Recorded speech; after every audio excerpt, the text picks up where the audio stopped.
means lead or draw. E means out.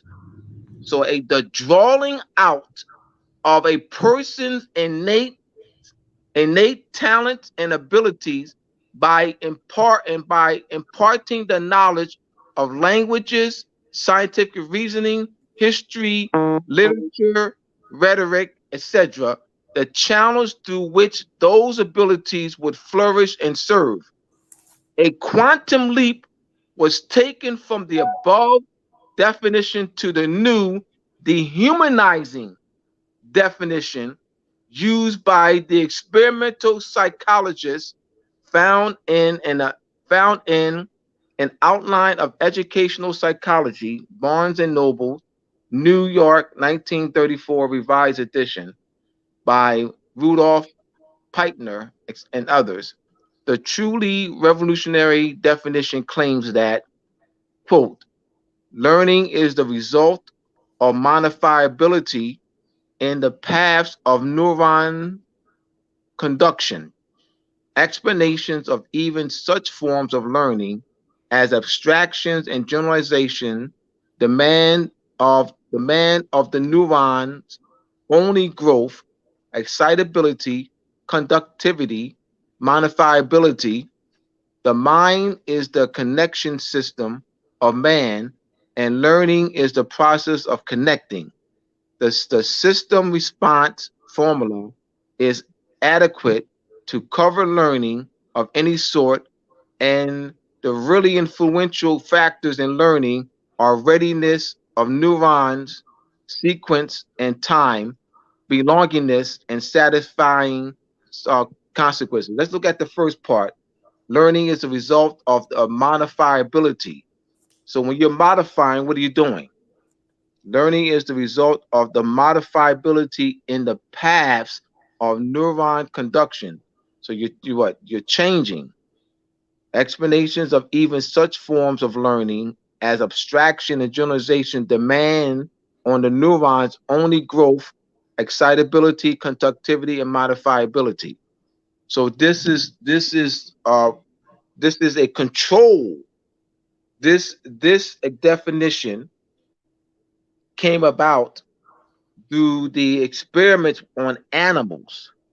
Mm-hmm. Oh. To, yeah, so they to get because Rockefeller donated $100 million. He donated $100 million, and he donated that $100 million to and it's they established the General Board of Education, and that by donating $100 million, that means he was the man. And you donate $100 million, you're the man. Well, you're in control. You, as far as control, as far as policy, Mm-hmm. legislation, that's what I mean. The man meaning that you have the control. Mm-hmm. You have that wand, that controlling wand, and policy, and what is decided, and what is pushed. So he put a lot of finance behind that. So when you think when you things don't just happen. So this definition, along with this definition, was policy. Now, what was going on? Now let's look at this. Now, I just want us to analyze this. This is like let's go back to the New Century definition, the New Century Dictionary of the English Language. It's 1927. So that Mm-hmm. means I'm gonna just want to help. This is how I analyze, y'all. This is how I analyze. All right. So I just want people to take a walk in my mind. I want them to walk with me in my mind. All right. This is how Abdullah Bey analyzes. All right. So I don't just read that definition. I'll read the New Century Dictionary of the English Language, Appleton, Century Crofts, New York, 1927. So I'll stop there. I'll stop there and analyze the year, 1927, Mm-hmm. which means that definition was before 1927. That's the year of the dictionary. So that definition was already in what? Motion. And so this not the knowledge base of the drawing out of one's person's innate talents and activity. So not only the definition, but what? And so what? You also had institutions that was facilitating this. Institutions that was facilitating the environment to draw out a person's innate. So this is 1927. So this was long before that. So now you got, let's go to this.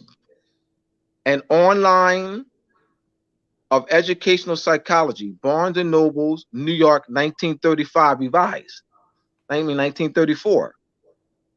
So there were institutions that Rockefeller was, people didn't just sit down. You know, they were in Charlotte, in her book, The Deliberate Dumb Down America.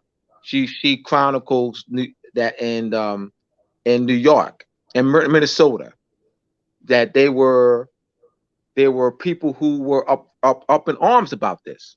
They were up in arms about this dehumanizing definition. They were up in arms about what Rockefeller was doing. All right, but Rockefeller once again donated $100 million.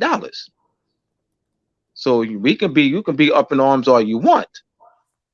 He donated $100 million, and so he had politicians in his back pocket, and so he wielded a lot of power. So people didn't just sit down now.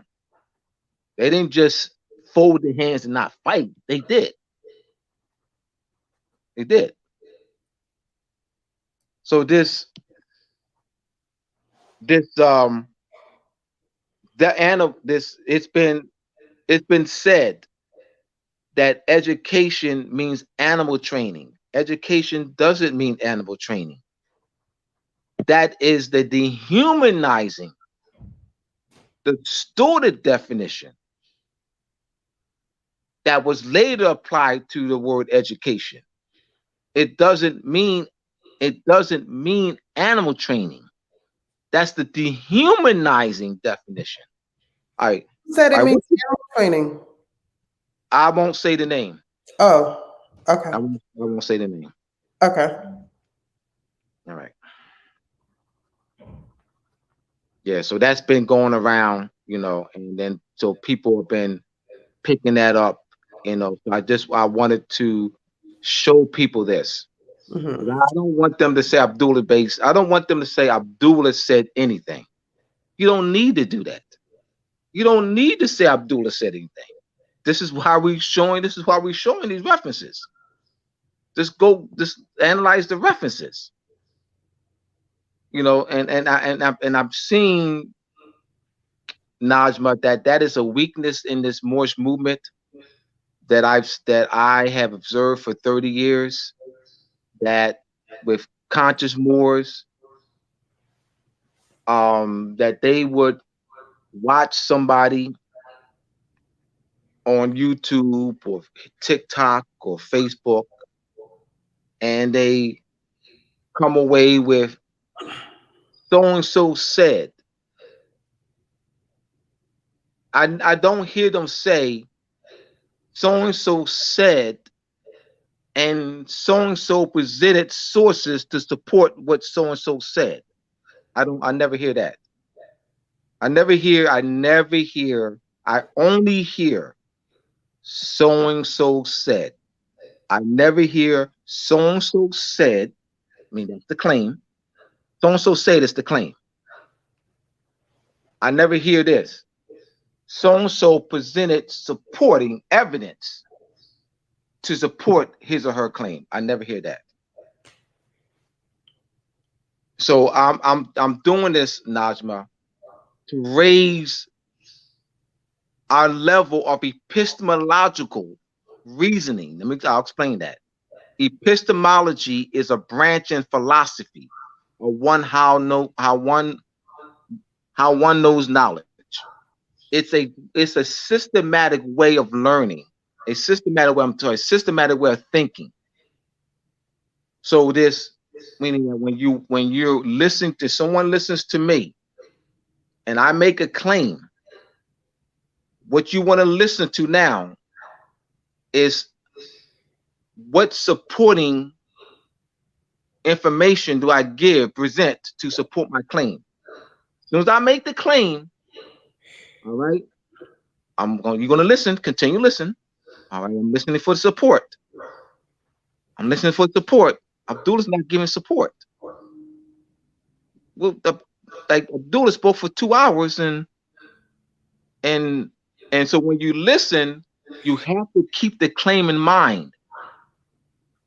And what I observed, Najma, and talking to quite a few people over the years, is that when I talk to people, I listen attentively to what they're saying, and I listen for their claim, and then I keep their claim in mind. So as they're going on, I'm listening to see whether they're supporting their claim, and oftentimes they don't, and oftentimes they'll even forget their claim, which means that's not good. You should never, you don't forget your claim, because your claim is your guiding. I mean, your claim is that you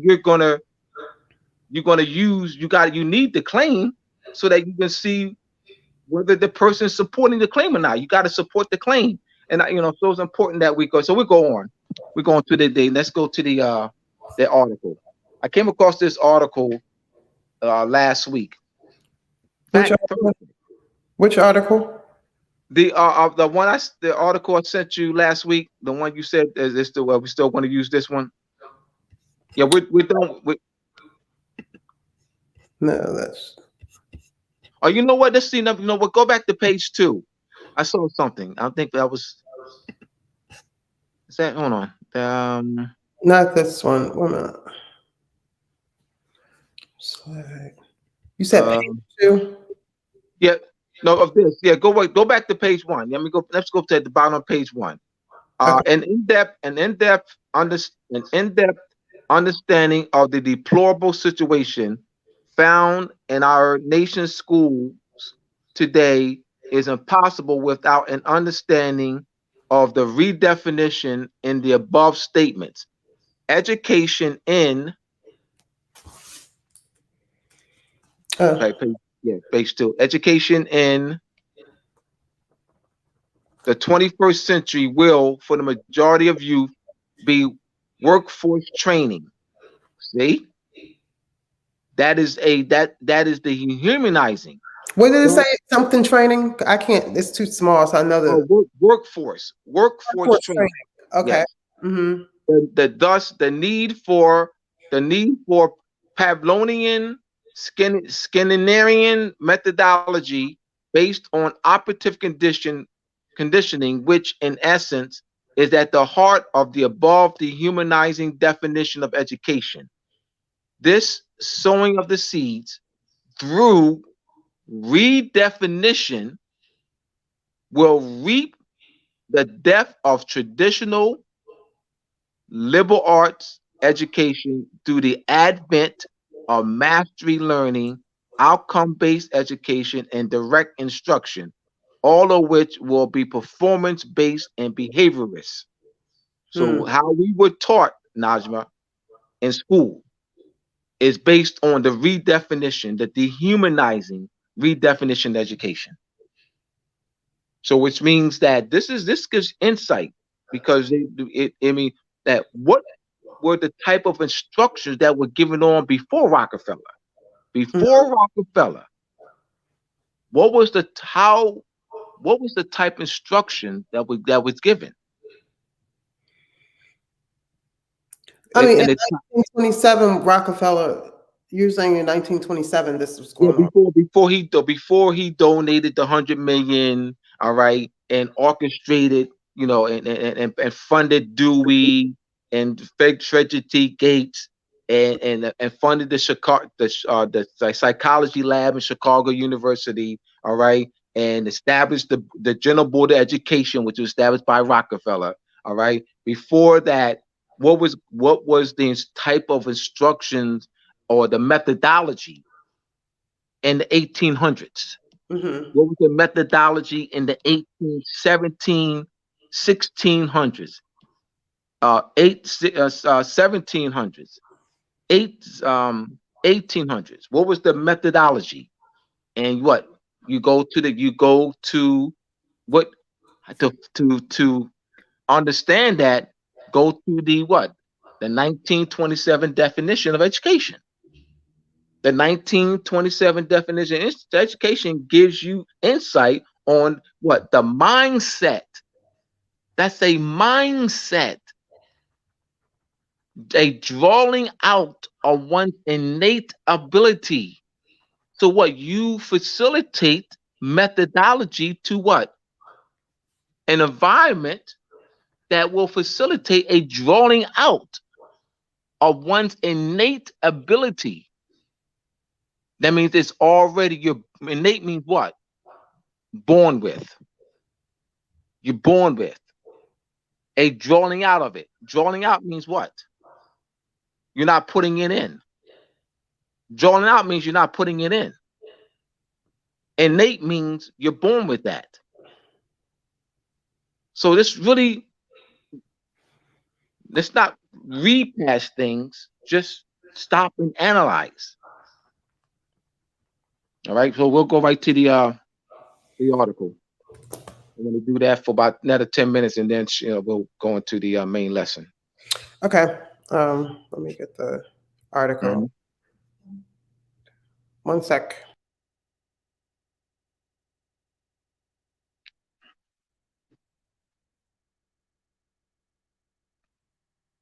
So I want people to, I am challenging y'all to think. I am.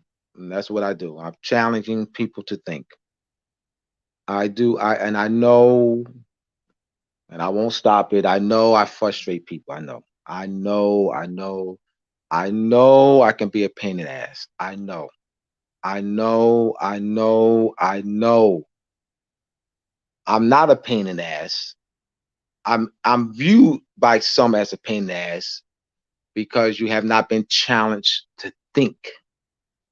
I'm only viewed as a pain in the ass because you have not been challenged to think. That's all. I'm not a pain in the ass. The view that I am is that you have not been challenged to think. Are we talking? You're funny. Well, I'm just keeping it. I'm just keeping it real. I mean, I'm just keeping it real. We're doing the capitulation. Is that the one you're talking about? The article that you just had up. The article you had up before. Already had it up? You already had it up. Yeah, that one. Right here. This okay. One. And you're not a pain in the ass. No, I know I'm not. I know I'm not. But I can.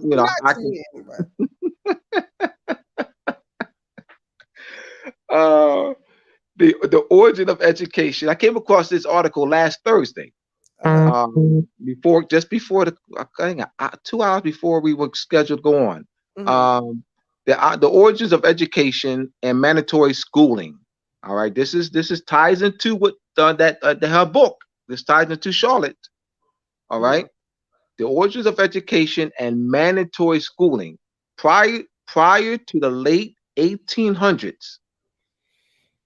Education was a private practice that took place in private institutions or through homeschooling. That all changed in 1902 when John D. Rockefeller created the General Education Board in conjunction with Frederick T. Gates. Frederick T. Gates was a close friend, business, and personal advisor to Rockefeller. The General Education Board was responsible for funding the American public school system and provided for over $100 million in 1902, while continuing. Remember, this is 100 million. Remember, this is not 100 million over a period of 10 years. This is 100 million in one, you know, boom, in 1 year. And I mean, that was it's 100 million. I mean that so that is a lot of power right there you can wield. All right. So 1902, while continuing their support beyond 1902, it if we follow the money, the General Education Board was responsible for the creation of the American public school system. Does education not play a large role in manipulating the consciousness of human beings? By consciousness manipulation, I mean trying to influence the way that the human being perceives the environment around them. That's that definition. Let's go. Perception. That's that definition. That's that redefinition of education. By the consciousness manipulation, I mean trying to influence the way that the human beings perceives the environment around them. In order to implement this system, teachers need to teach, and somebody needs to teach the teachers, and somebody needs to teach them too. It's it's time we Next page. Next page, yes. It's time we start questioning the real purpose of education and who exactly is putting human beings through this system and for what purpose. Early school, early age schooling. From an early age, we are forced into a mandatory school system that requires and encourages youth to attend for a large portion of their human life for 6 hours a day. Each child is required to learn the accepted version of reality in order to fit into the specific mold desired by the elite. Just like television, a large part of school is simply programming. It's ironic how the same families behind the funding are responsible for many inhumane atrocities that took place throughout history. They are also behind big oil, big pharma, food, and other industries that are becoming more transparent as of late. Kids who do not fit into the system and do not resonate with it are usually labeled and medicated. Yep. Essentially, the whole point of school is to shape the reality of the student. We are taken from a very early age and put into the institution. From there, we are shown how the world works and what we need to do to survive in it. School literally paints the perception that we need to do. Next page. Well, that we need to do well in order to have a job so we can make money and pay our bills. It has nothing to do with the type of growth the human being needs. The concept of grades and marks do not signify any level of intelligence. In school, we are shown the idea of an authority figure, how the world works, and what intelligence is. Quote, never confuse education with intelligence, Albert Einstein. Quote, I don't want a nation of thinkers. I want a nation of workers. End quote. John D. Rockefeller. Read that again. I don't want a nation of thinkers. I want a nation of workers. John D. Rockefeller. And quote, in our dreams, we have limited. This is the General Board Education philosophy. This is in our dreams, we have limitless resources, and the people yield themselves with perfect docility to our molding hand. The present education conventions fade from our minds. The present, the present educational conventions fade from our minds and unhampered by tradition. Let's see. So there was all see that let's go back to what I was saying. What was in place? what was in place, what were they doing, what were they suppressing. He's letting you know the present educational conventions fade from our minds, and unhampered by tradition, we work our own good will upon a grateful and responsive rural folk. We shall not try to make these people or any of their children into philosophers or men of learning or of science. We are not to raise up among them authors, orators, poets, or men of letters. We shall not search for embryo great artists, painters, musicians, nor will we cherish even the humbler ambition to raise up from among them lawyers, next page, doctors, preachers, statesmen, of whom we now have ample supply. Frederick T. Gates. The power of, and this is in the General Board of Education, that's the General Board of Education policy, 1902, Rockefeller. The power of homeschooling. It seems homeschooling is much more likely to create a creative, adaptive, and forward-thinking person who is less conditioned to think only within the small confines of a crumbling system. Does this mean it is for everyone and that one can't turn out the way through standard education? No, simply the chances are far greater with homeschooling. All right, so we'll end there. And I just wanted to give, you know, This Gates person, mm-hmm. not Bill Gates' dad, no. Say again. Rockefeller and then Frederick T. Gates. Gates, yes, Frederick T. Gates. That's not Bill Gates' father or grandfather, is it? You know what? I don't know. Now that you ask, I need to. Wow, that's so interesting. Because Bill Gates' father was. It was, in fact, it was Bill Gates. Bill Gates didn't invent anything.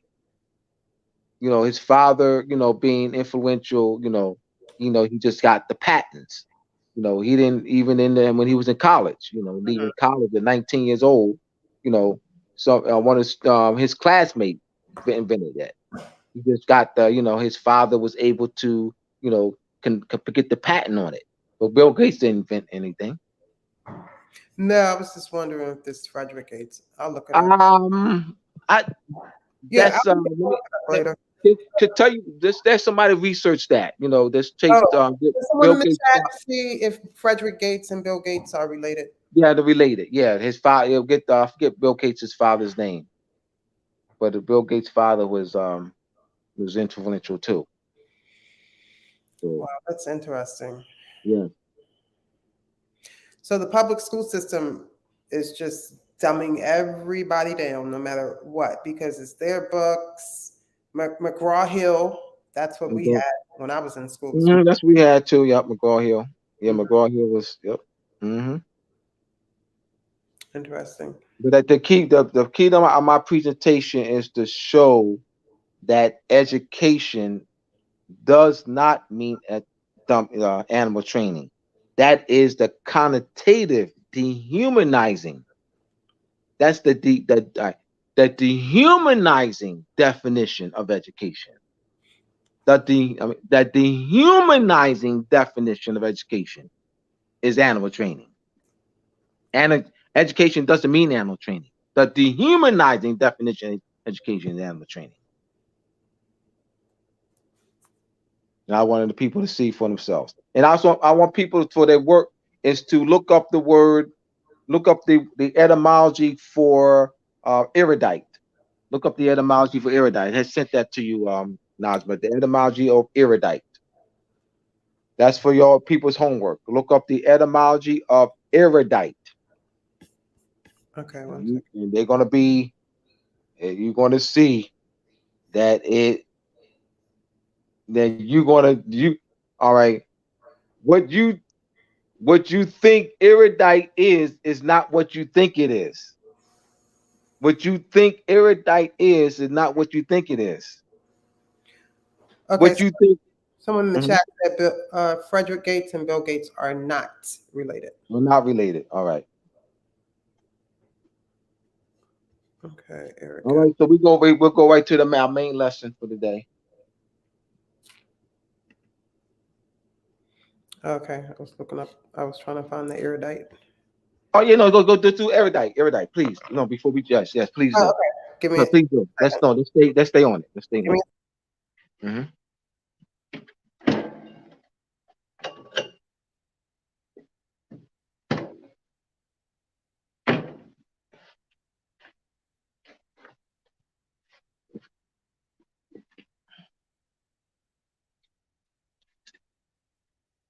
Mm.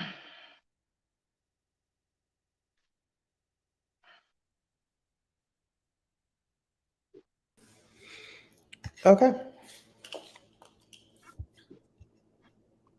You have it? All Yes. right. There we go. Thank you. So we have here,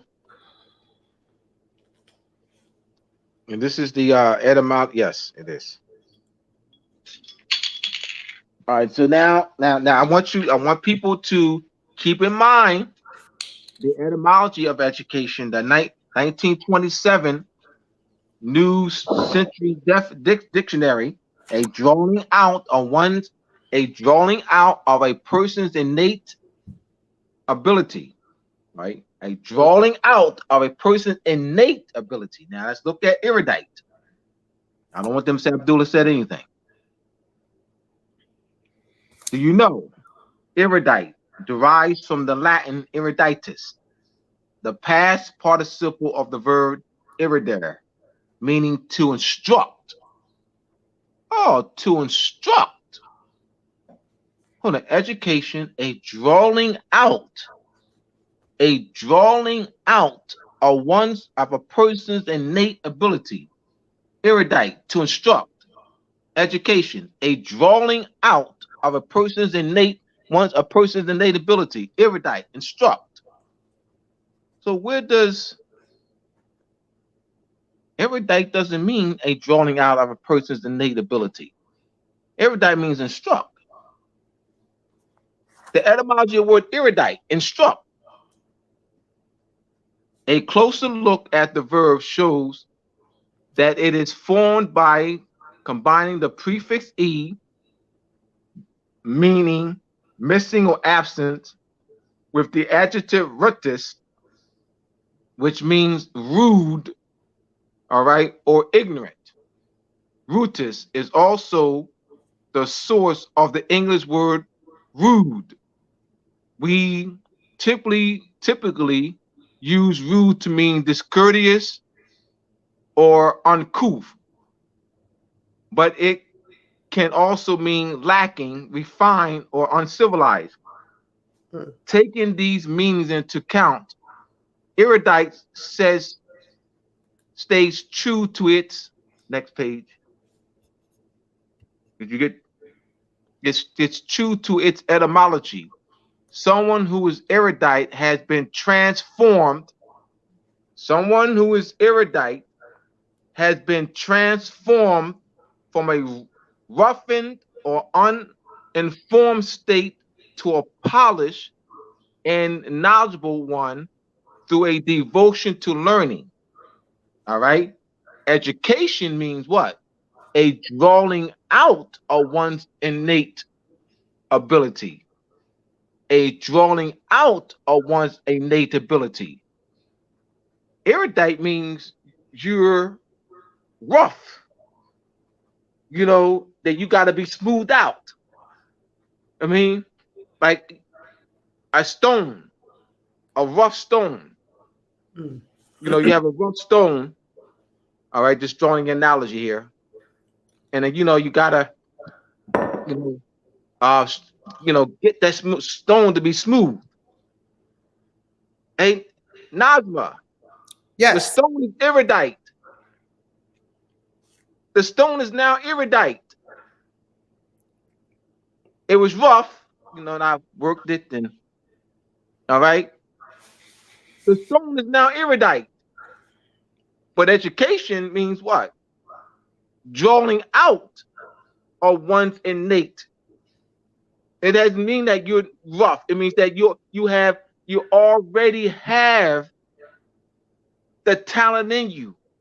It's in you already. It's in you already, and you have to be drawn out. I just want people to analyze it for yourself, y'all. For yourself. Because I don't want them to say Abdullah said anything.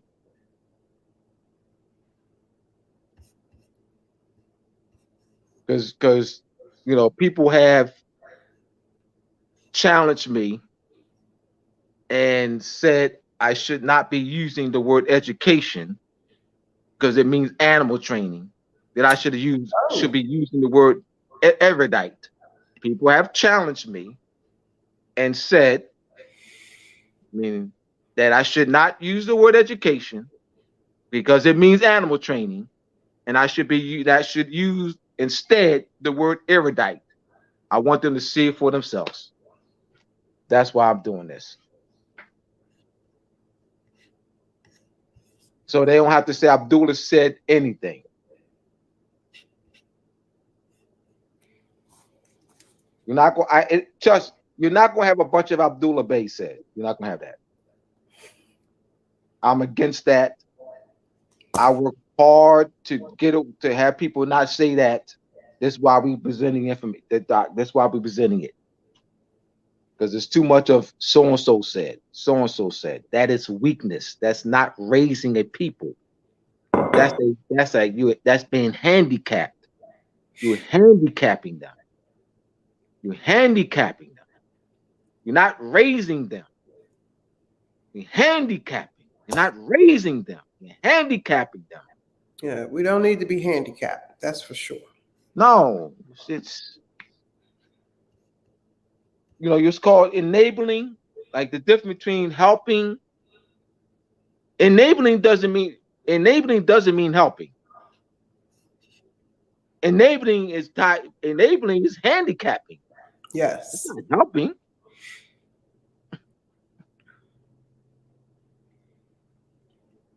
Okay. All right, we go right to the main lesson.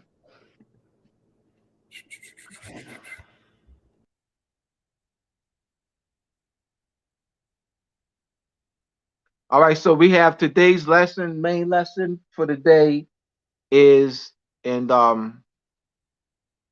support of the second annual Ambassador Bey United Nations Youth Leader Tour 2023, Nationality and the United Nations Declaration of the Rights of the Child. Nationality and the United Nations Declaration of the Rights of the Child is the topic for today's presentation. Here, Nationality, the United Nations Declaration of the Rights of the Child, second annual Ambassador Bey's United Nations Youth Leader Tour 2023 at the United Nations on Friday, August 25th, which is tomorrow. Guest speaker, yours truly, Abdullah Mosi Bey, sponsored by the African Middle East Economic Sustainability Alliance, AMISA. Supported project with her project along with the International Human Rights Commission USA Regional IH, which is the acronym IHRC. Human rights defenders of the International Human Rights Commission addresses the human rights offenses against our people, the Moors, conscious Moors and unconscious Moors classified as Black, Negro, Colored, and African American, and the United States Census Bureau and the United States Commerce Department. Send donations, Cash App, AMISA. Just keep that up there for a minute, Najma. I'm going to explain give them the etymology of the word commerce. Commerce, the prefix COM, which means with, together, like. The root word MERC, which means trade.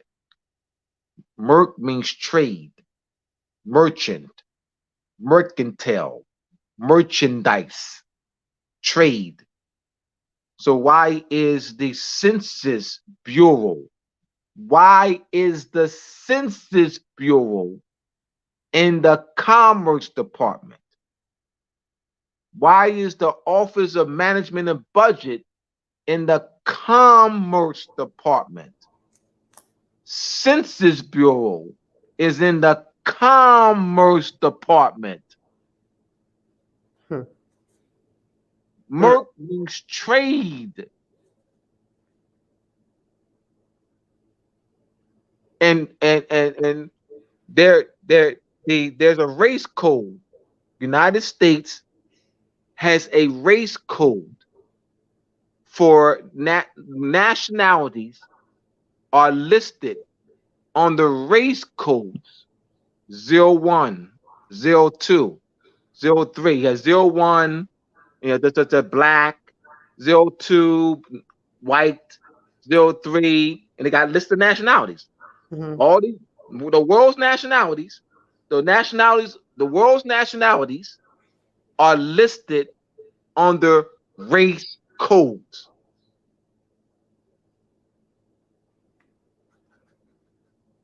So you're dealing with race. So they did was race is a fiction. Carl Linnaeus, Francois Bonner, Johann Friedrich Blumenbach. In the 1980, 1990, 2000, 2020, and 2020 census. Under the race question in the census, nationalities are listed along with black, white, Negro, and African American. Nationalities are listed under the race question. Chinese is a race? I didn't know Chinese was a race. Japanese is a race? I didn't know I thought Japanese was a nationality. Korean's a race? I thought Korean was a nationality. Why does the United States have these race codes for over 200 nationalities? Like, what does race and nationality have the same meaning? They see how when you become aware,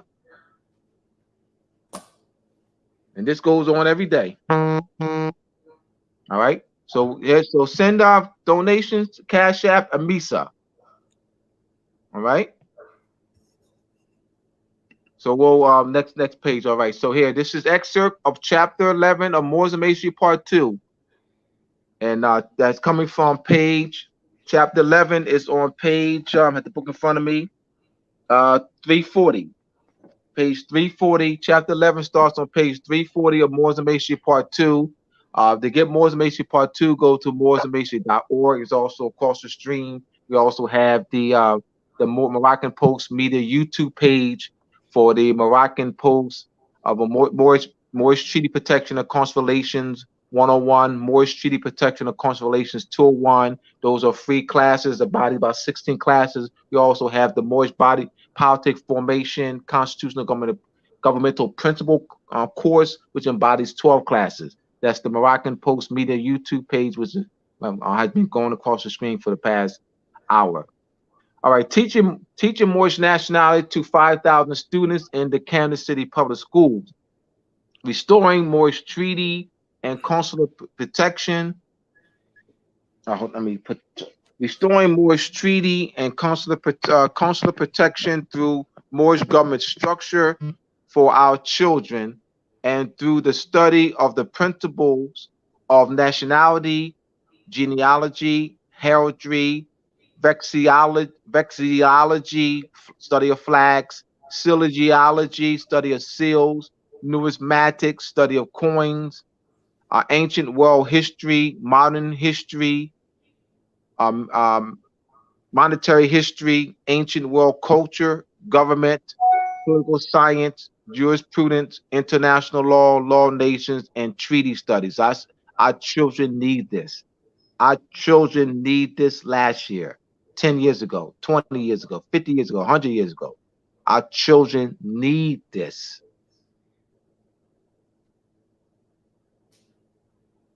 My goal was to teach my students that the nationalities, national identities of all people worldwide are rooted in their national origin, ancestry, descent, consanguinity, bloodline, and genealogy, pedigree, parentage, lineage, and not in their complexion, skin tone, pigmentation.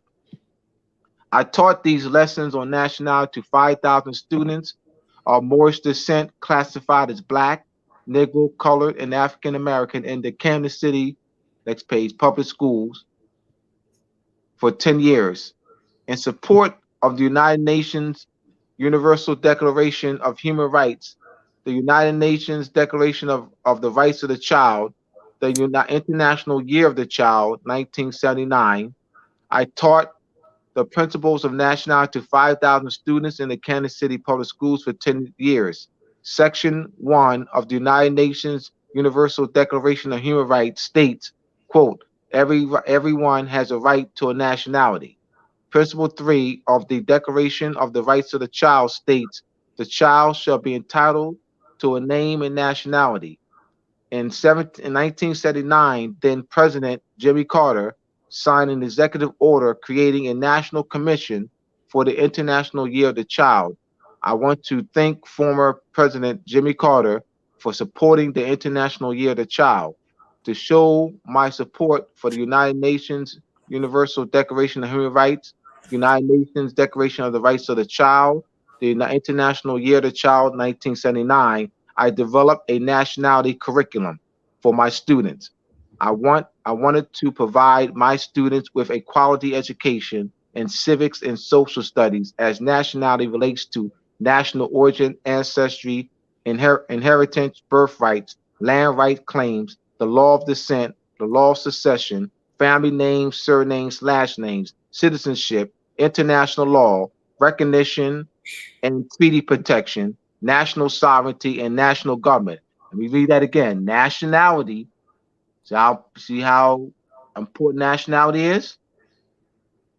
Nationality, I'll tie that as nationality relates to national origin, ancestry, inheritance, birthrights, land right claims, the law of descent, the law of succession, family names, surnames, last names, citizenship, international law recognition and treaty protection, national sovereignty, and national government. You see how we've been cheated? How we're easily being able to be manipulated and controlled because we lack knowledge of who we are. Doesn't matter what color you are, black, white, red, purple, green. In fact, I recall, and I'll say this, I was substituting this fifth grade class, and we had a guest speaker from Rutgers University, Camden branch, Rutgers University, Camden branch. This was a brother, a more classified nigger color black. Um, he came from the humor, I think was called interrelations or foreign relations department, or it was a foreign relations, I think we have foreign relations department, the foreign relations department, the Department of Foreign Affairs. Yeah, Mm-hmm. right.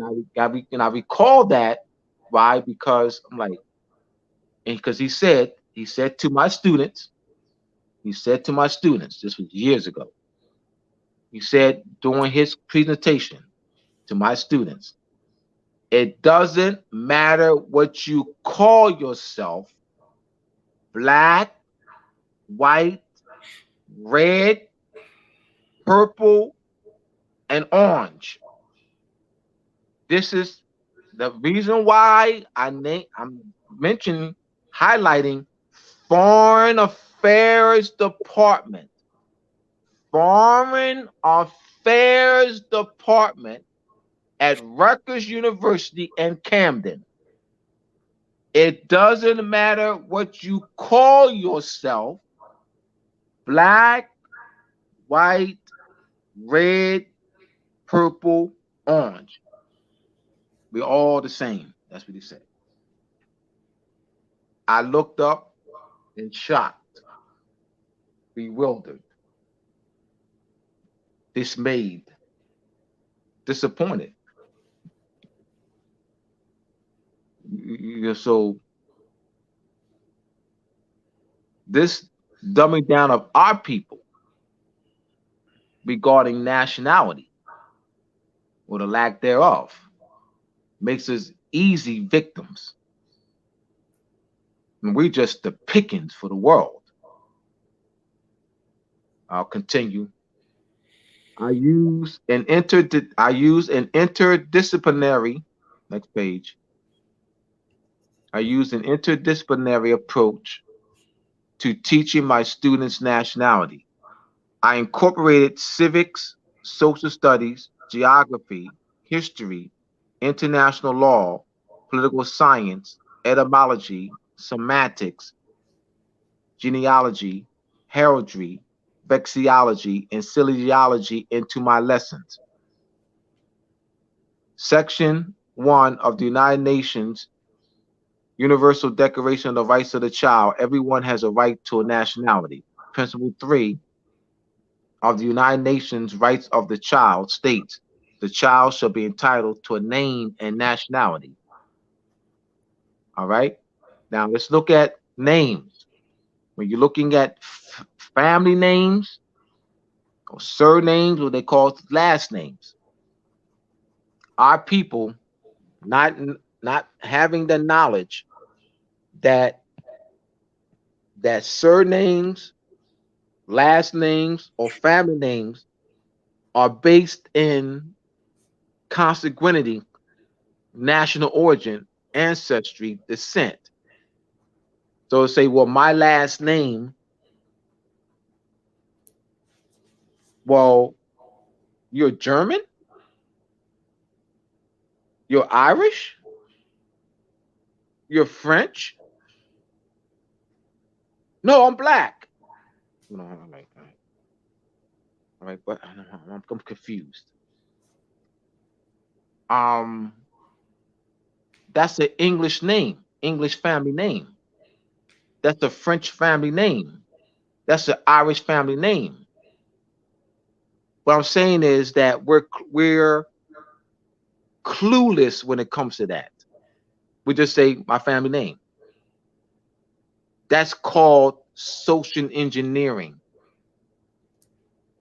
That's social engineering, and it's passed down from one generation to the next, where that there's no cognitive thinking connection of the relationship between family name and nationality, pedigree, ancestry. Like there is like my family name. Our people, we have English names, German names, Irish names, French names, Welsh names, and our people are clueless to this. We're easily able to be manipulated. We lack fundamental with all these degrees, with all these degrees, with BA degrees, BS degrees, MA degrees, MS degrees, LLDs, EEDs, PhDs, with all these degrees we have, we lack the fundamental principles, the fundamental basic of civilization. And we're just easy pickings. We're easy pickings.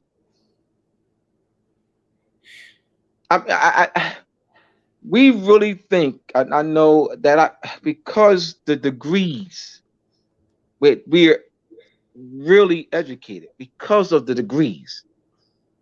We are so behind on fundamentals. We've been stripped of our name, nationality, history, heraldry, land rights, flag, birth rights, marital practices, headdresses, festivals, rituals, ceremonies. I mean, you know how valuable that knowledge base is? You know how valuable? It's like, it's as if it's in it's in a dumpster. Nationality, uh, uh, festivals, holidays, ceremonies, headdresses, marital practices. You know, it's over there. It's in a dumpster, and then we just walk by the dumpster every day. Oh, it smells. Najma. So it's on purpose. A lot of this has been planned. I mean, Of course. $100 Absolutely, Najma. Absolutely. $100 million Absolutely. is enough money. Absolutely. You know, just drawing that analogy of, like, you know, ooh, that smells. Yo, nationality. No, that stinks. Our marital practices. Ooh. Our turban and feathers. Ooh. Matriarchy. Ooh, that, ooh. Oh, um, our, our rituals and celebrations and A candle sweat. You're practicing wickedness. yeah. Oh, See, they and it's social engineering. It's social engineering. Social engineering. They got us. They got us. And I said we really think we're educated. You know, PhDs, LLDs, MAs, BAs, master degrees, medical degrees, LLDs and MSWs, and like we are well trained, subjugated people. We are well trained, subjugated people. Once again, we are well trained, subjugated people. And I know people with PhDs and LLDs and EDDs and will be insulted, and because they think they're so, like, there's like, come on, please, please. We're suffering as a people. absolutely. And guess what? Here's the response. Here's the response. I'll say we are suffering as a people. I'm not suffering. See.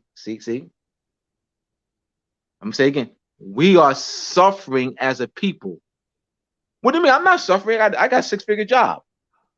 See that disconnect? See that disconnect? I do. I'm not making these up, y'all. Talk to people on that level, and when you say we are suffering as a people, they're gonna say, I'm not.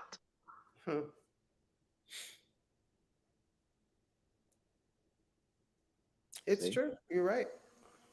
Am I making it up, y'all, Najma? Nope. They say we. I don't speak French. Thank you. I don't speak French. Sad. I don't speak French. That's exactly what I'm gonna say. I don't speak French. we, monsieur. Hey. Sad. Social engineering. Social engineering. As I continue. All right. Continuing right along. The Declaration of the Rights of the Child is the name given to a series of related children's rights proclamations drafted by Save the Children founder Eglantine Jebb in 1923. The first stipulations for child's rights: 1. The child must be given the means requisite for its normal development, both materially and spiritually. Next page. Ideals developed by the International Save the Child Union in Geneva on February 23rd, 1923. Endorsed by the League of Nations General Assembly on November 26, 1924, as the World Child Welfare Charter. Proclamations were not enforceable by international law, but rather only guidelines for countries to follow. Geneva Declaration of the Rights of the Child of 1924. United Nations General Assembly Resolution 1386, Session 14, Declaration of the Rights of the Child. On November 20th, 1959, the United Nations General Assembly adopted a much expanded version as its own Declaration of the Rights of the Child, adding 10 principles in place of the original 5. November 20th, 1959 has been adopted as the Universal Children's Day. So November 20th is the Universal Children's Day. Mm-hmm. United Nations Human Rights Proclamation 1959. Declaration of the Rights of the Child proclaimed by General Assembly Resolution 1386, 14 of 20. Next page. All right. November 1959. This was the basis of the Convention of the Rights of the Child, adopted by the UN General Assembly 30 years later on the 20th of September 1990. Once again, those who come joining us, I'm reading from chapter 11 of Moors and Masonry Part 2. This is excerpt of chapter 11, the first like three or four pages of chapter 11 of Moors and Masonry Part 2. Today's topic is nationality and the United Nations Declaration of the Rights of the Child. The UNESCO proclaimed 1979 as the International Year of the Child and observances worldwide. Proclamation was signed on January 1st, 1979 by the United Nations Secretary General Kurt Waldheim as a follow-up to the 1959 Declaration of Rights of the Child. United Nations Declaration of the Rights of the Child, 1979. Amateur director Eugene Foderico created a film for the National Film Board of Canada called Every Child. United Nations proclaimed the year 1985 as the International Year of the Child. The proclamation was signed by the United Nations Secretary General Javier Perez de Cuellar. The main event for the International Year was the World Congress on Youth, in Spanish, Congreso Mundial Sombre la Juventud, organized by UNESCO and held in Barcelona, Spain from July 8th to July 15, 1985. It was issued the Barcelona Declaration on Youth.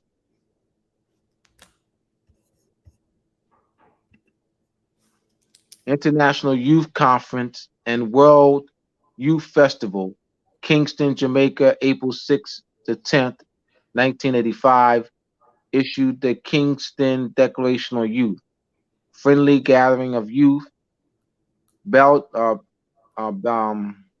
Beijing, China, May 10th to May 24th, 1984.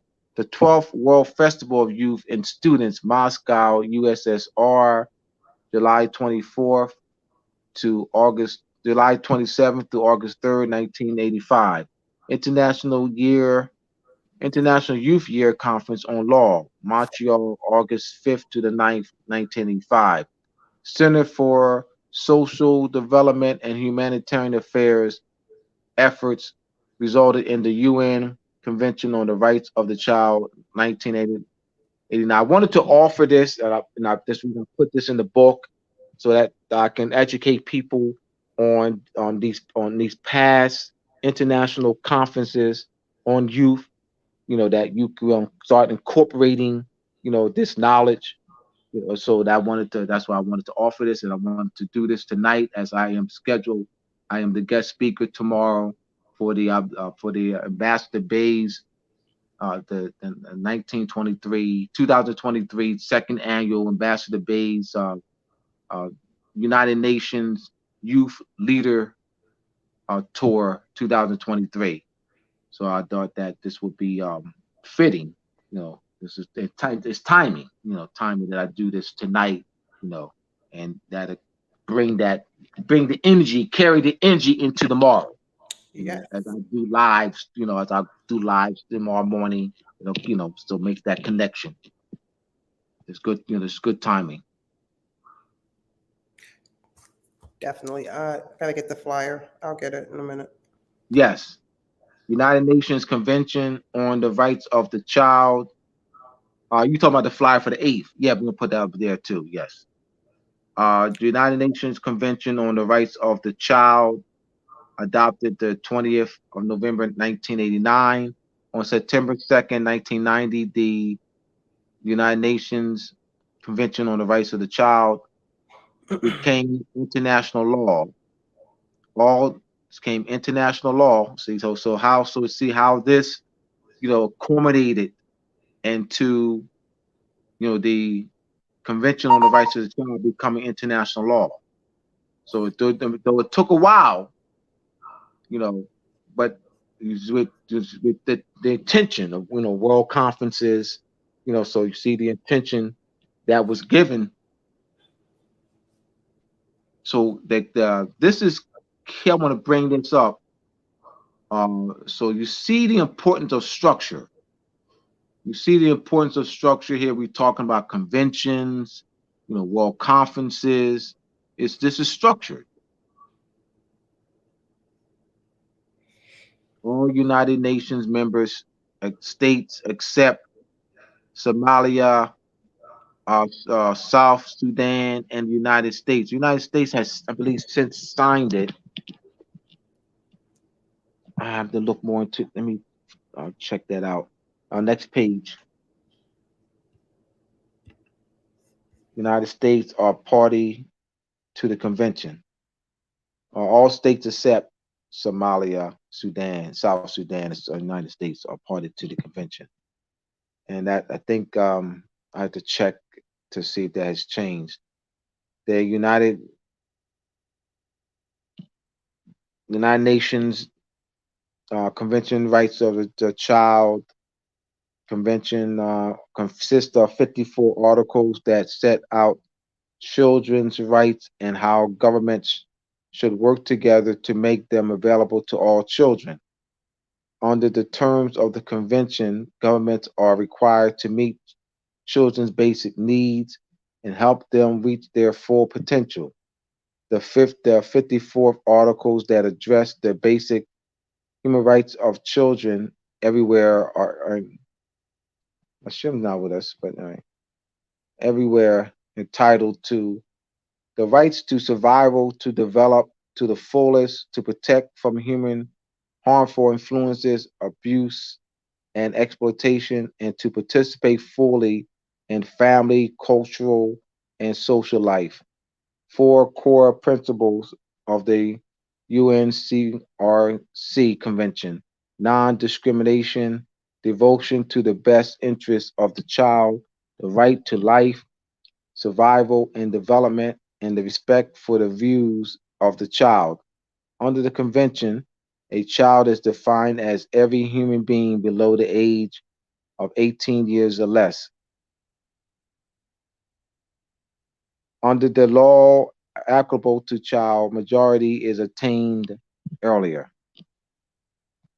International Convention on the Rights of the Child, adopted and opened for signatures, ratification, and ascension by the United Nations General Assembly, Resolution 45/25 on the 20th of November 1989, and entered into force on the 2nd of September 1990 in accordance with the Article 49. This international treaty is a binding treaty to which 176 nations have become state parties. And 1989 marks the 30th anniversary of the Declaration of the Rights of the Child and the 10th anniversary of the International Year of the Child, 1979. Actually, more than 10 years, but this is the United Nations, the United States, Somalia, and South Sudan have not ratified the International Convention on the Rights of the Child, 1989. I have to check that. The 1995 then President Bill Clinton signed the international treaty, but ratification of any treaty with the United States requires a two-thirds majority vote in the Senate to pass. I mean, what would be the purpose of not signing at this point? I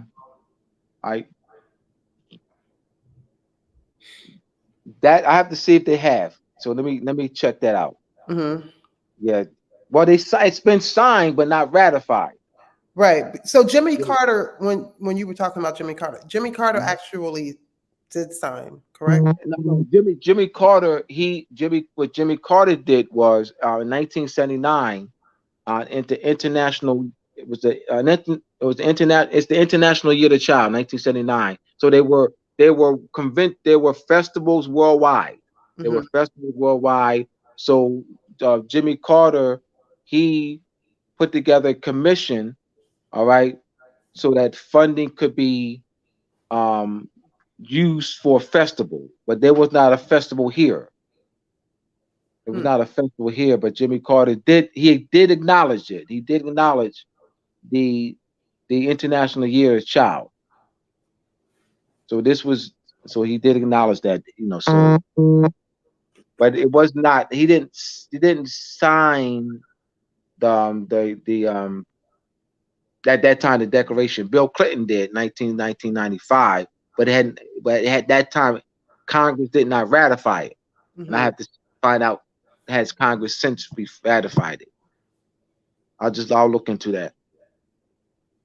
Nationality is not the real world. This statement was emphatically uttered by a teacher in one of my and a teacher in one of the Kansas City public schools in 2008 while I was working as a substitute teacher. This statement was emphatically uttered by one of my coworkers during the time I was working as a substitute teacher for the Kansas City public schools. While I was talking to several teachers during our lunch period in the teachers' lounge about the principles of nationality and the fact that people of the various nations of the world are not identified by shades of colors or complexions or pigmentations, but by nationalities, one of the teachers uttered emphatically, "Nationality is not the real world." I said to the teacher that nationality is the real world. People of the various nations throughout the world are not identified by shades of colors or complexions, such as black, white, red, brown, and yellow. They are identified by nationalities, indicating their national origin, ancestry, descent, and nation to which they belong. For example, if you have one of Chinese nationality identifying one belongs to China, one of German nationality identifying one belongs to Germany. And continue next page. Oh. And one of French nationality identifying one belongs to France. It took several years for me to understand why my coworker said emphatically that nationality is not the real world. I was so focused on what she had said rather than why she had made the statement. Mhm. I came to understand that her concept of quote unquote real world is based on her personal experiences with the race categories as well as the experiences of millions of our people who have been indoctrinated into using the race category of black to identify themselves on various applications throughout their lives and who are unconscious of our Moorish nationality, Moorish history, culture, philosophy, international law, and Moorish treaties. I further thought about her personal experience in giving birth to her children at a hospital and having to check black in the race category on her children's certificate applications, as well as her personal experience in having to check black for her race on various job and school applications throughout her life. As a teacher, she has had to use the race and ethnic standards for federal statistics and administrative reporting, statistical policy number 15, adopted by the Office of Management and Budget, OMB, in 1979, 1977 to provide, next page, the race for her students. My former co-worker's personal experience as a teacher with using the race categories to identify her students, to quote unquote identify her students, coupled with her lack of knowledge of her Moorish nationality and Moorish history, are the logical reasonings for her emphatically uttering the statement nationality is not the real world. Race and ethnic standards for federal statistics and administrative reporting, statistical policy directive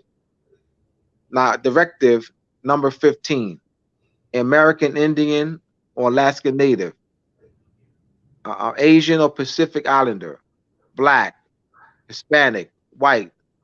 Why is nationality the real world?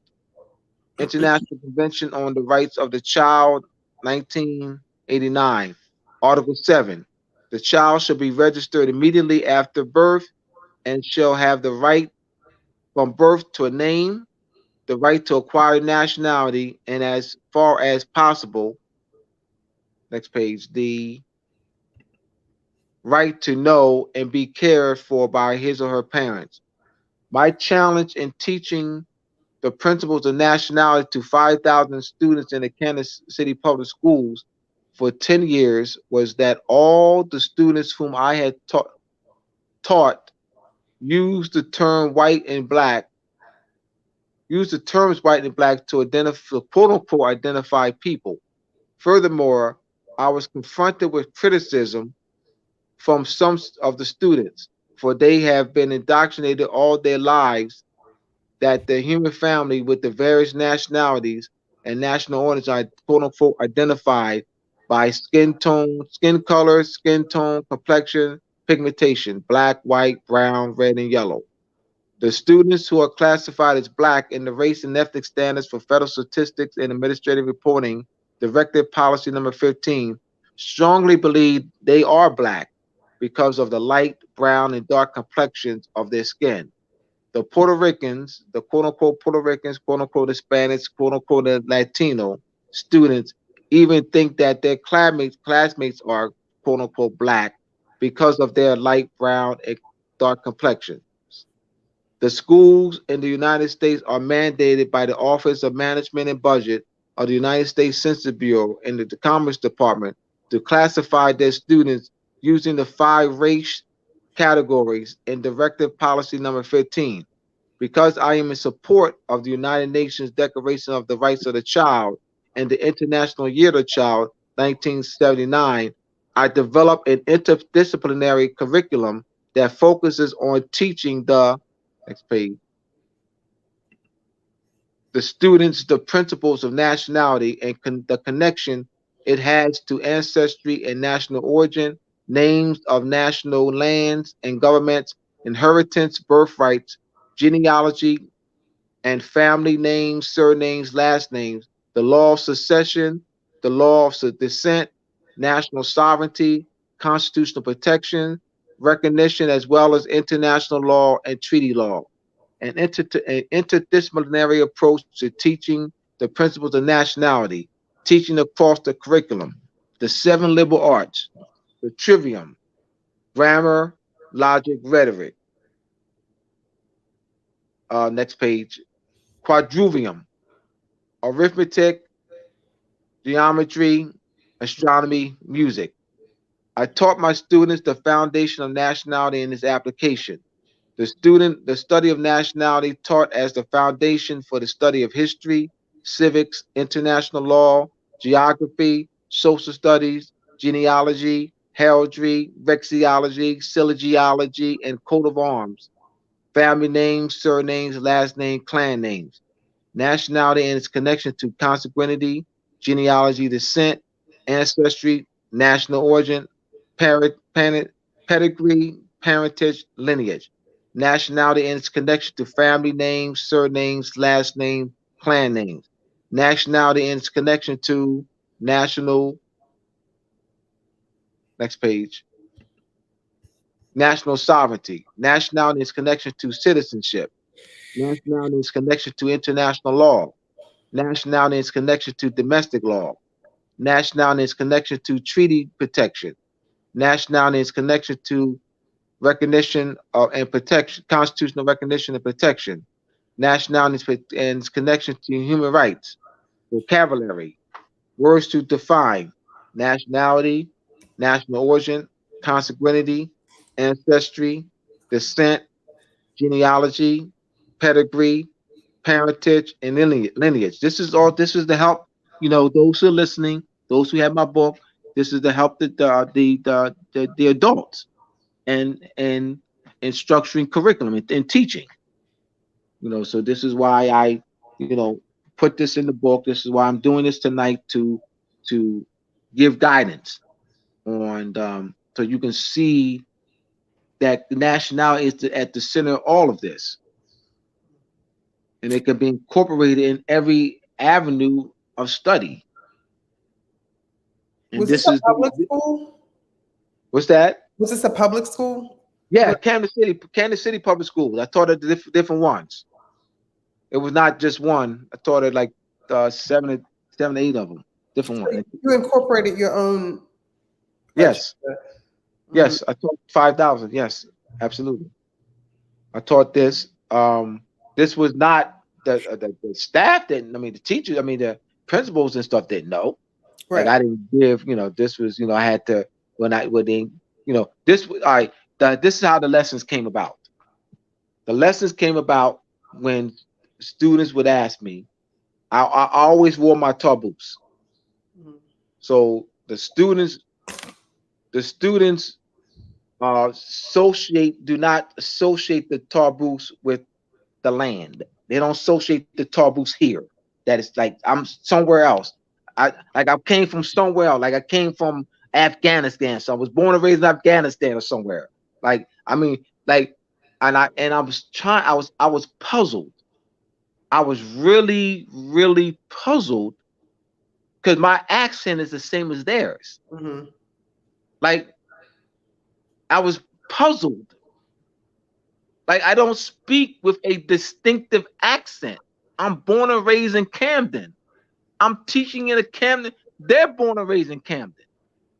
I speak with the same accent. I don't speak with someone born and raised in Nigeria, someone born and raised in Jamaica, someone born and raised in Saudi Arabia. I don't speak with that accent. I speak the same accent they have.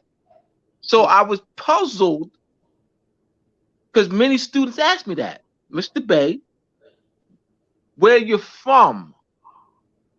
Like I was puzzled. And then a student pointed to my tar boots of the reason why they're asking. And I would say to them, I'm puzzled. I have the same accent as you. Someone from Nigeria, Sierra Leone, Kuwait, Jamaica, Trinidad, their accent is not the same as someone born and raised in Camden. So it's logical for them to ask where they're from.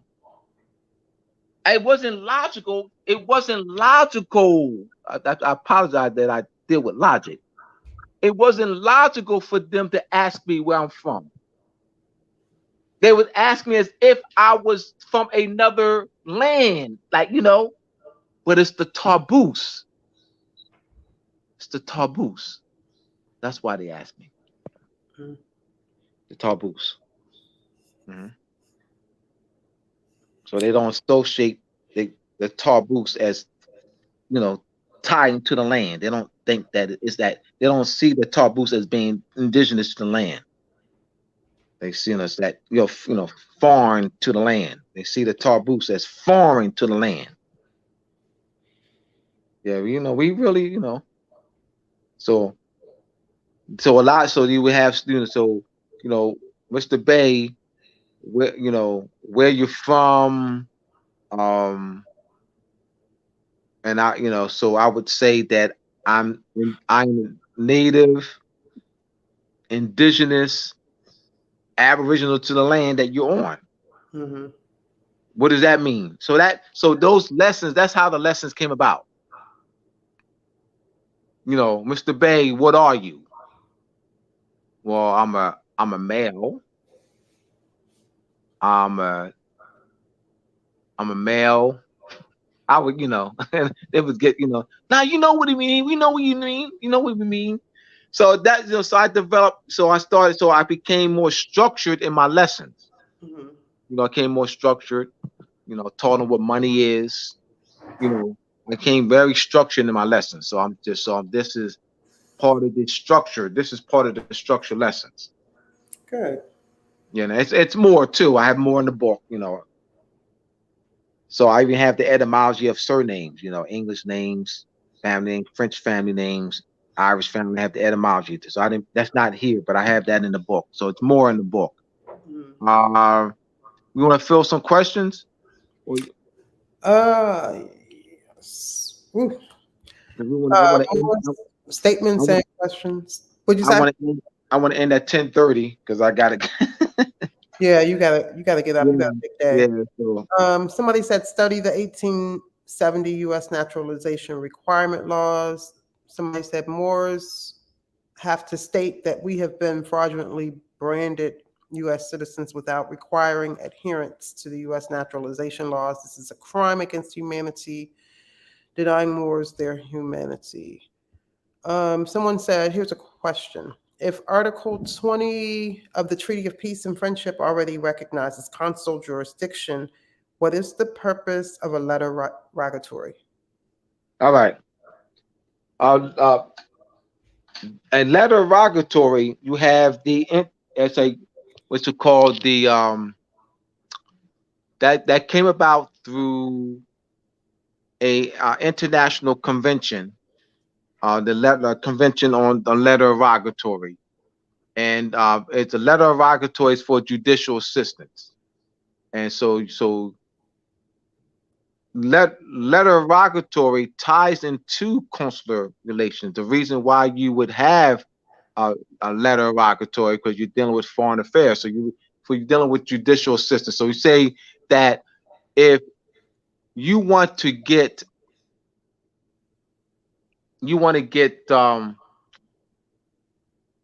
evidence on someone that's in a foreign country and or jurisdiction, the procedure would be from a court to a court.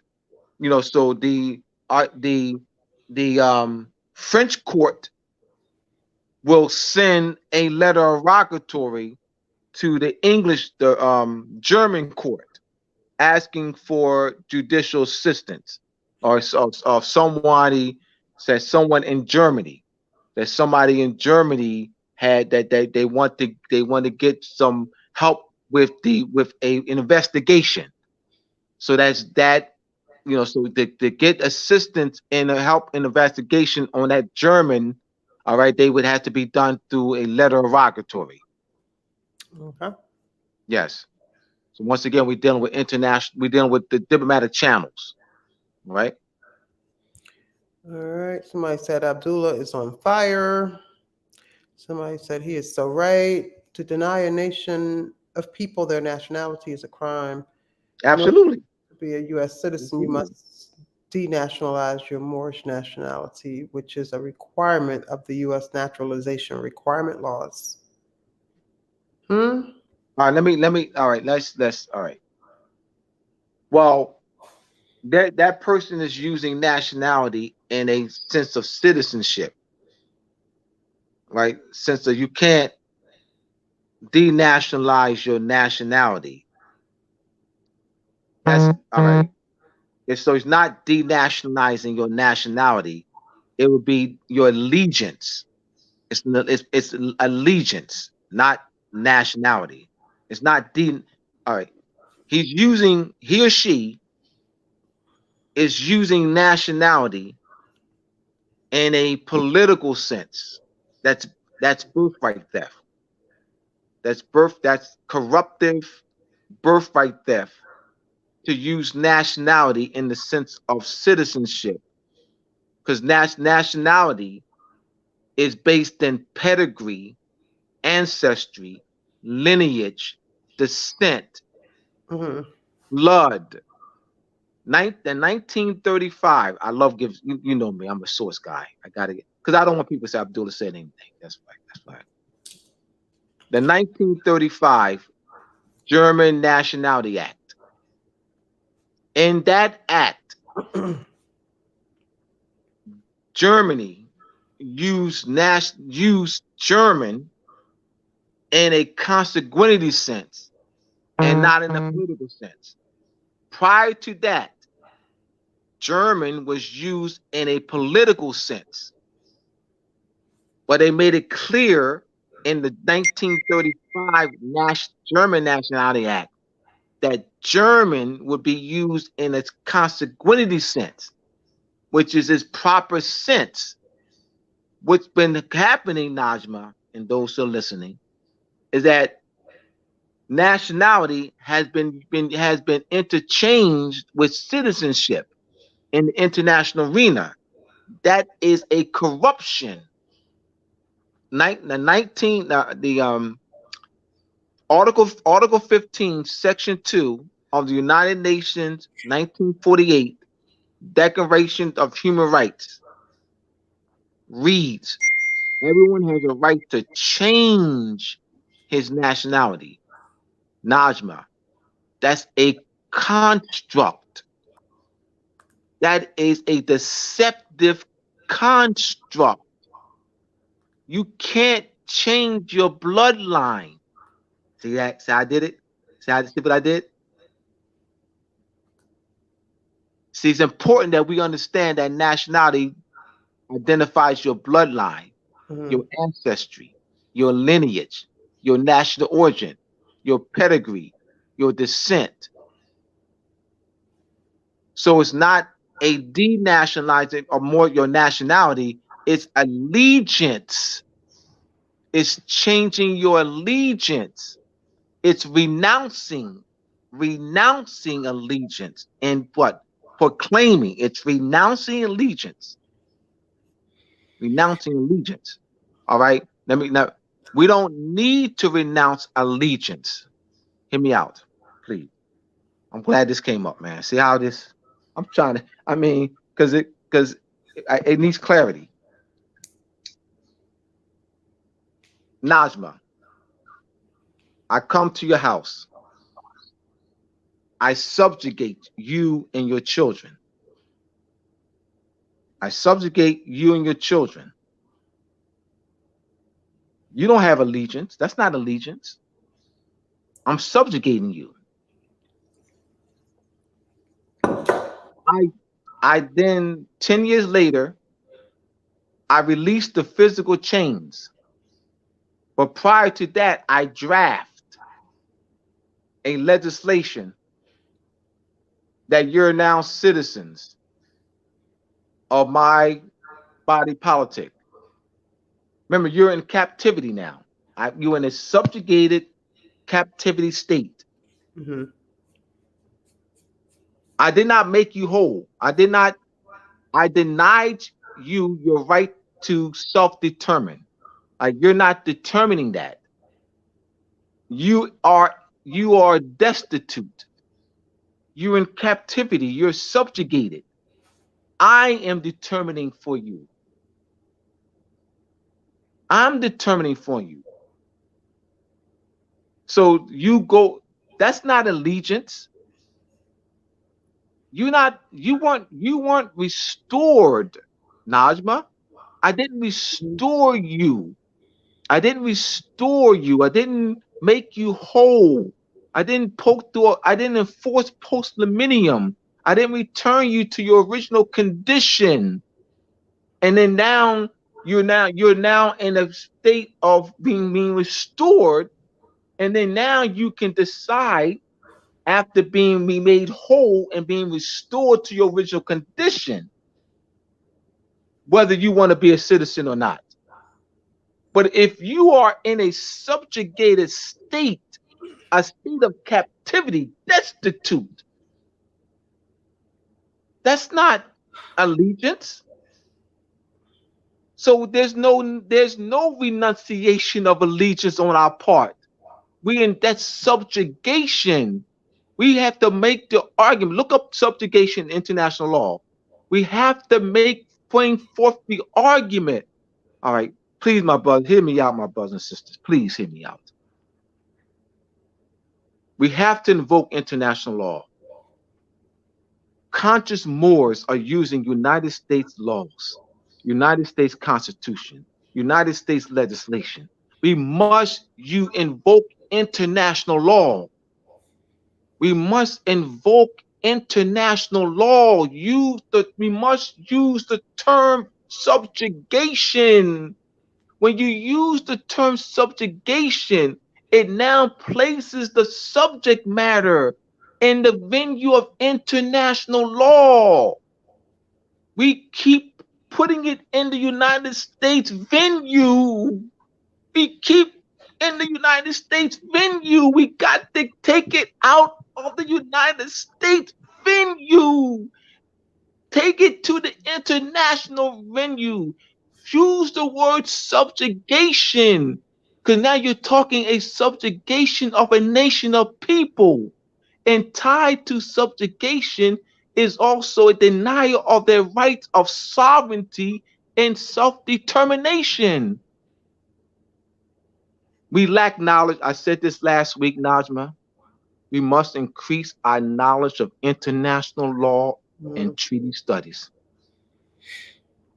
Okay, someone said I didn't ask the question. Okay, at Moroccan Post Media, what about the original Moorish nobility that was Germany, Switzerland, England, Albion, Russia, France, Italy, etc.? Question mark. Nature knows no color line. Yes, yes. Okay. The Moorish nobility, absolutely, yes. Chapter 6, of Nature Knows no Color Line. The Negro as Moor and the European aristocratic and coat of arms. The European aristocratic families. It's 10:23, so I'm gonna try to get through this minute. Yes. Only artificial persons are put into the Commerce Department. Black's Law 4th and classify persons in 14th Amendment as artificial persons, not natural persons. They're saying Moors are artificial U.S. citizens. Right. I'm going to say this again. Moors are not artificial U.S. citizens. Give me the documentation. All right. It's no back and forth. Show me that Moors, show me the treaty. Show me the treaty that Muhammad ibn Abdullah signed that has a citizenship clause. Like, all right. Artificial. It's once again, this is good, Najma. They keep going to United States laws. because they don't know international law. They don't know the power. They don't know the power. They don't know the word subjugation. They don't know what that will do when used in a Moorish national body politic. They don't know because they've been using and hearing and different people on YouTube more, United States laws, 14th Amendment, 14th Amendment, right? They keep hearing that because they don't know international law. They don't know the power of using the term subjugation. Subjugation. It removes all that. Because you're now taking it out of the venue. We keep putting it in the venue. We keep placing our argument in United States legislation. Oh, here's a good statement. Someone said we're all subjugated, being under observation, but remember Martin Luther King Jr. and Malcolm X were also going to the International Court. Thank you. Mm-hmm. Thank you. That's what, right. What do you think Malcolm X was doing? Absolutely. He wised up. Thank you for that. Thank you. That support, thank you. That's my point.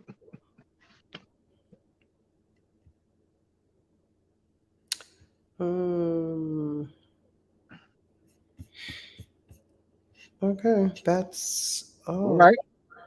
So until next week, I probably want to do a review. We did the 3 parts of, does the United States court have the lawful treaty authority to hear Moorish cases? We did part 1, 2, and 3. So I might want us to do a review before we move on to the next other topic, but let's do a review. All right. I wanted to address this topic today because of my scheduling to speak tomorrow. So I just wanted to bring that, flow that energy from today into tomorrow. Mm-hmm.